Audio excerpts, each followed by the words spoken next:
Let's head straight now to Hurricane Sandy, heading into the Caribbean right now, and it could be targeting the East Coast next. Sam has been tracking the latest on this killer storm's path. Sam, a lot of people worried about this one. Yeah, and with good reason. I mean, when you look at what we're about to show you, you'll see why we're concerned about this storm anyway. Let's show you the deepening center of this storm as it kind of exploded in strength overnight. Look at the little dark center there as it hops off Jamaica, then moves across that eastern end of Cuba. That's the center of this storm. Now, the waters in here are in the 80s, so it's going to slow down a little bit, but stay the strength that it is, maybe weaken a little bit over the next few hours as we watch it head into the Bahamas. But when we look at what's ahead for this storm and the combination of storms heading towards it, it reminds us a lot of another storm in recent history.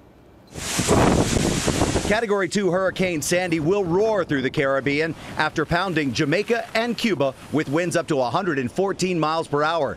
This storm has already taken 2 lives. And forecasters fear it will soon be similar to another powerful storm that occurred in 1991. We're looking at 40 to 50 foot waves, gale force winds. It would be a disaster of epic proportions. It would be the perfect storm. But the perfect storm stayed off the coast of New England when Hurricane Grace joined with a powerful nor'easter, bringing 50-foot waves and gale force winds.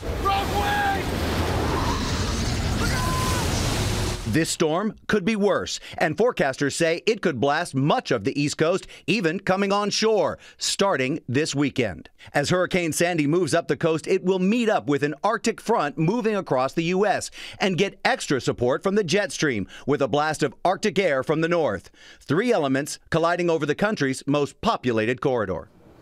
And this is exactly what steers that storm system. Now, right now, the idea is that Sandy will continue to weaken as it moves up the Atlantic seaboard. But this front has a tendency to draw systems toward it. Any cold front kind of does. So it looks like this system will get so far and then try to make a little hook in. And that hook will be anywhere from the Delmarva Peninsula in toward the New York Long Island area right there, that we believe this storm system will be a hybrid storm by the time it moves there. And the forecast models are kind of agreeing with that. You remember a couple of days ago, they were laying it all out toward the Atlantic. 1 or 2 still do, but most of them and the trusted models will curve this thing in by the time we get into Monday and Tuesday of next week, making it a big rainmaker, some flooding, some gusting winds, a lot of trees down, a lot of power outages. We'll follow it moment by moment.